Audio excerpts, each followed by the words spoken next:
Is it possible to pray at the wrong time? We're taught to pray about everything, before every decision, in every crisis, and every moment of fear. But what if prayer can actually be an obstacle to obedience? Not sure what I mean? Join me to explore this idea in this week's 5-Minute Torah.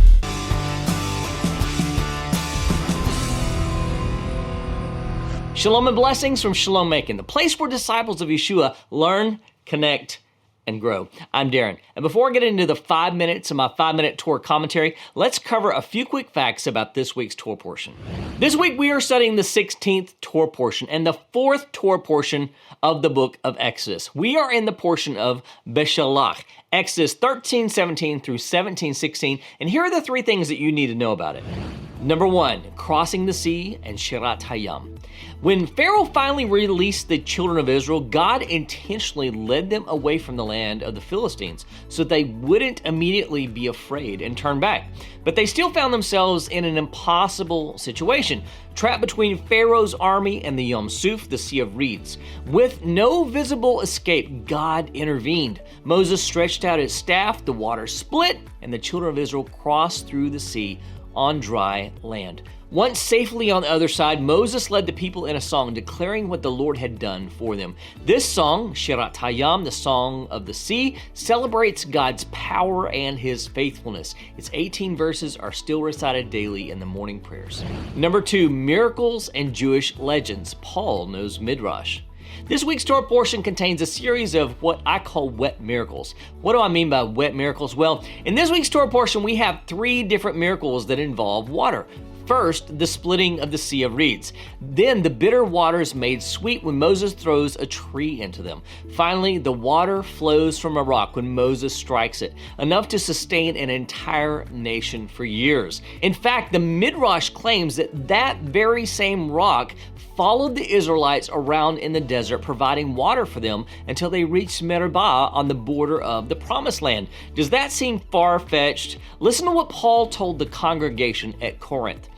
Our fathers were all under the cloud and all passed through the sea, and all were baptized into Moses in the cloud and in the sea, and all ate the same spiritual food, and all drank the same spiritual drink. For they drank from the spiritual rock that followed them, and the rock was Messiah. This is 1 Corinthians 10, verses 1 through 4.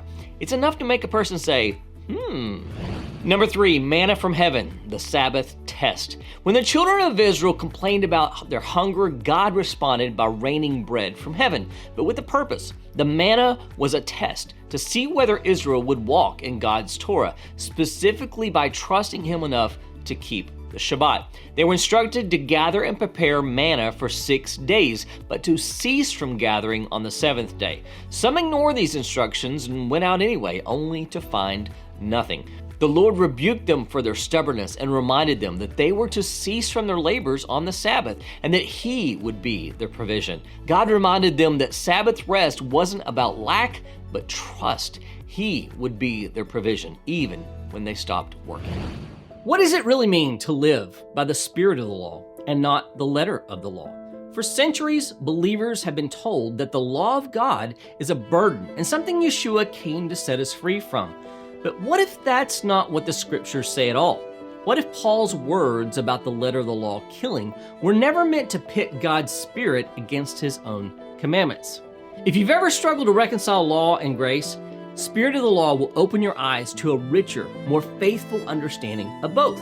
It will challenge assumptions, bring clarity to misunderstood passages, and invite you into a deeper walk of obedience, one that's alive with the Spirit of God.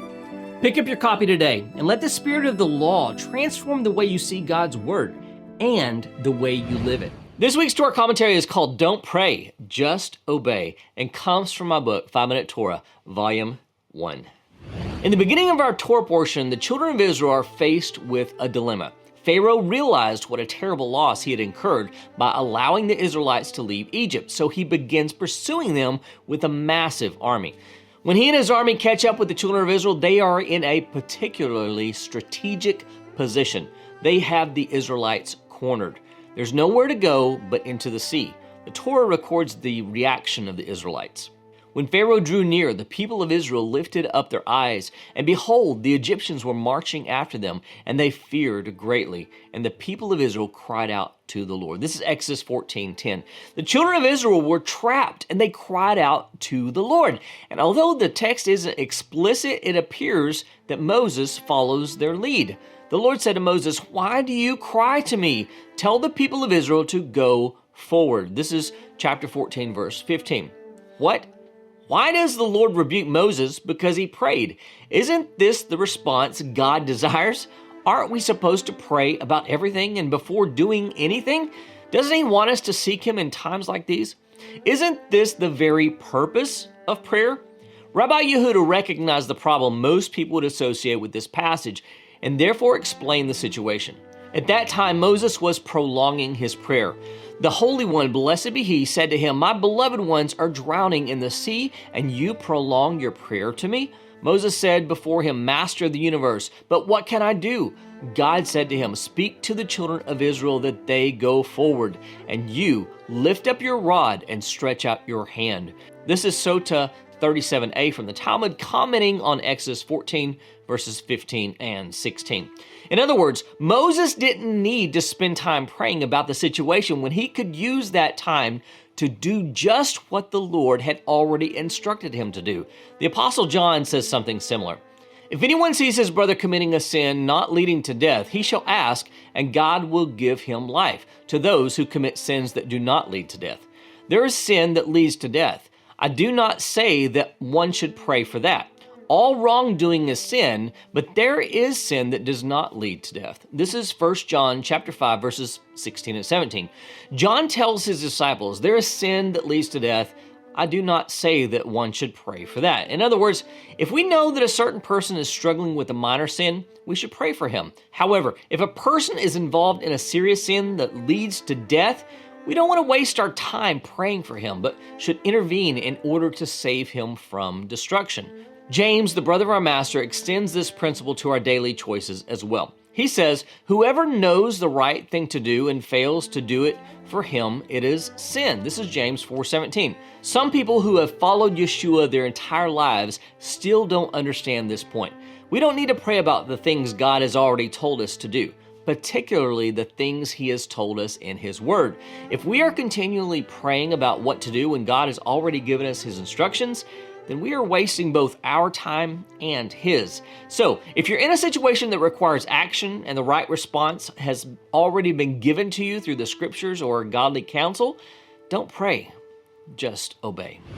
If you like this video, please take a second to like it and to subscribe to the channel so that you won't miss what's next. At the end of this video, you'll see a recommended teaching. Go ahead and watch it and keep building your faith. And please, help us spread the message. Share these videos on your social media networks. The more people who watch, the better they'll understand Yeshua from a Messianic Jewish perspective, and together we can begin transforming the world. And hey, join us live at Shalom Macon every Shabbat, every Saturday at 9 a.m. and 11 a.m. Eastern. We would love to grow with you.